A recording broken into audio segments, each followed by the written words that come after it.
making a documentary called Bridging the Gap, and we're gonna go in an RV across the country trying to bring people together. What brings you guys here today? Everything going on is just awful, to be honest. Like, people who didn't even have many rights in the beginning are losing them as we speak. What about for you? Both sides of my family are immigrants, so I'm here kind of just in more of support of what the process was to get here and people trying to do better for them lives and how this is incorrect. So in your lifetime, have you ever seen anything like this? Multiple times, yes. So what would you compare it to? As for LA, at this point, in more recent times, it's definitely bringing back more of the protests from BLM as well during COVID.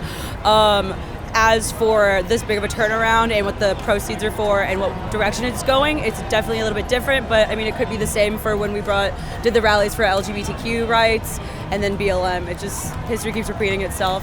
So you've done a lot of this kind of work. What do you think is the solution to moving things forward?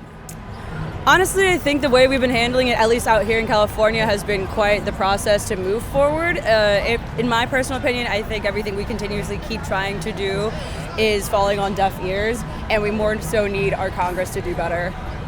Do you have family members or friends that are on the other side politically that you talk to? Yes, my father is very conservative. We personally do not speak politics anymore, so Smart. I try to keep it peace somewhat. So, Do you think if Democrats or Republicans that are more moderate tried to come together, that this would kind of forward progress? I think if there is more ground for people to actually agree on and it not feel as if we were constantly butting heads or human rights weren't considered not a luxury but a proper way of living, both sides could probably meet an actual agreement, but that has to deal with people and their perspective and how strong-headed others are willing to move forward. Until we get people realizing that each other isn't the enemy and the enemy is the upper class that oppresses everyone, it's going to be hard, but I think that that's slowly becoming a notion that people are seeing. How much do you feel like the media helps to divide people?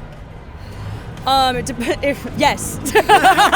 Just yes. It's very it's very two-sided, and there's always a spectrum of things, including just almost everything. And when you're picking up all of your news from the same outlets, it is very bland, and there's a very bold line in which two sides of the information is being brought out, thus causing more of an issue.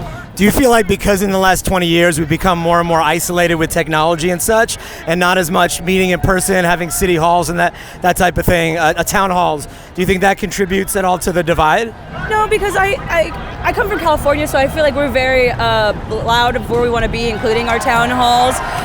If anything, I almost feel like the main line of streaming and new age technology has honestly brought more community to people that have become more sheltered within and after the pandemic. So even if we are, somewhat isolated from technology, look how many people are out here right now. We're all here as a community, and I don't think technology really deflated from that at all. I think social media also helps kind of separate that two-party system a little bit, because now we have so many independent journalism sites, like individual people that are streaming and showing their experiences and what things are like on the ground floor, and isn't skewed by some larger company putting money towards it. So if that video was going to Donald Trump, what would you say? Fuck Donald Trump, baby. Fix your heart or die. My favorite David Lynch quote.